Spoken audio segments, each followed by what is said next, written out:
Hi there, my name is Wendy Amsellem. I teach here at Drisha. This week's Parsha is Parashat Chayei Sarah. And one of the major stories in Parashat Chayei Sarah is Avraham's attempt to find an appropriate spouse for his son Yitzchak. And I think throughout the Parsha, you get the sense that one of the ways that we know that Avraham really cares about Yitzchak is that it's important to him that Yitzchak marry a woman who will be good for him. Avraham sends his trusted servant out to find the woman. He instructs the servant to seek the woman out from amongst the people where Avraham used to live. And the servant, kind of knowing Avraham well, also decides that additional factors that would make the woman an appropriate choice would be if she displayed hospitality in the same way that Avraham did. Something that's interesting to notice, though, is that in the course of the Parsha, we know very much that Avraham cares about Yitzchak because he's very interested in who Yitzchak marries, but we don't have any sense of what is going on in terms of Avraham's relationship with his other son, Ishmael. The last we heard from Ishmael, it was in this past week's Parsha, in Parashat Vayera, where Ishmael is sent off by Avraham with Ishmael's mother Hagar. All they're given is some bread and some water. Ishmael and his mother get lost in the desert. Ishmael almost dies and is sort of saved by miraculous intervention by God. After that, though, we never hear about Avraham communicating with Ishmael any further. And there's something, I think, very strange about that, because Avraham seems to really love Ishmael very much and care about him in the previous Parsha, and yet, seems to sort of drop out of his life afterwards. The author of a very famous midrash in Parashat Rabbi Eliezer was also concerned and bothered by this question. How could it be that Avraham would never seek to find his son Ishmael and see how he was doing or be further involved in his life? And so the midrash in Parashat Rabbi Eliezer imagines a future confrontation between Avraham and his son Ishmael. The midrash appears in chapter 30 of Parashat Rabbi Eliezer. Parashat Rabbi Eliezer, as an aside, is a work that was thought to have been composed probably around the 9th century or so.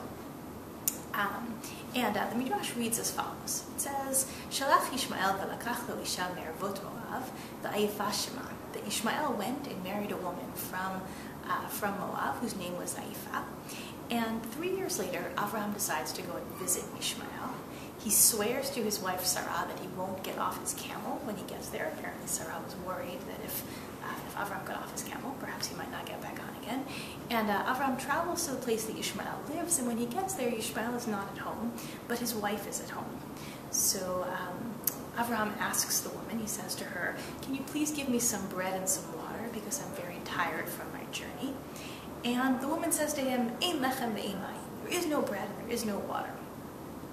So Avraham says to her, "When Ishmael comes home, please give him the following message. Please tell him, Zakein echad me'eretz Canaan, Sheba Zakein echad me'eretz Canaan lirotcha, an old man came from the land of Canaan to see you. Ve'amar shesaf habayit eina tova." And what the old man said was, "The doorpost of your house is not good." This is, of course, a coded message to Ishmael, where Avraham is indicating that the doorpost of his home, his wife, who is the foundation of his home, is no good. But Avraham gives the message in this coded way so that the woman, I guess, will agree to pass the message along.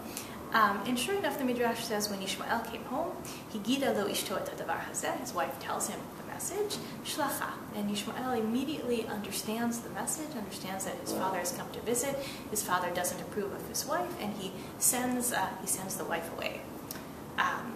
Then we're told Ishmael's mother finds him a new wife from her father's household. The new wife's name is Fatuma. And 3 years later, Avraham once again decides to go and visit Ishmael. He once again arrives there in the middle of the day, and Ishmael is not at home. And instead, Avraham finds Ishmael's new wife, Fatuma, and he says to her, "Tni li ma'at lechem u'ma'at ma'im. Please give me some bread and some water. Ki efa nafshi miderach, because I'm so tired from my journey." And she immediately gives him some bread and some water. And then we're told that Avraham prays to God, and immediately Ishmael's home is full of all manner of blessing. He says, right, "Nitmale beito shel Ishmael mikol tuv mimin de brachot."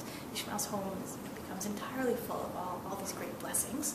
And when Ishmael, and Avraham presumably at that point leaves, and when Ishmael comes home, his wife tells him what has happened. She says, "An old man came from Canaan, and I gave him some bread and some water, and suddenly our house was full of all this great stuff." And the Midrash concludes, V'yada Yishmael she'ad achshav rachamei aviv alav. And Yishmael realized that all along his father's mercies have been with him, that his father has loved him all along.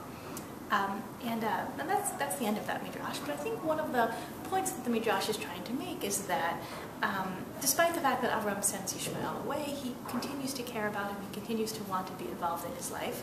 In the same way that we know that Avraham really cares about Yitzchak in our parsha this week, because Avraham is really invested in who Yitzchak marries, the Midrash imagines that the way that we would know that Avraham really cares about Yishmael is that Avraham would also be really invested in who it is that Yishmael marries.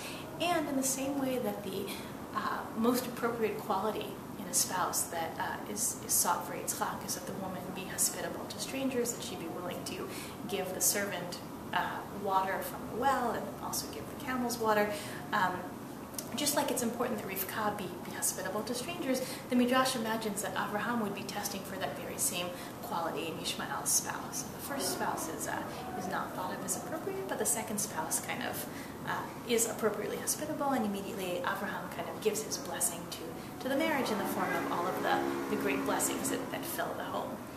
I really like this Midrash, I would say, for a few reasons. One is there's something very imaginative about this kind of whole other afterlife of a relationship between Avraham and Yishmael, and then also that the author of the Midrash kind of grounds the story so much in the story of our parsha, that the same basic themes are there. That, the parent cares who his child marries, that the importance of hospitality as a quality in the potential spouse. And I encourage people who want to look at this Midrash. We have it available on our website. There'll be a link that you can click if you want to see it. I hope that you enjoy it. Shabbat Shalom.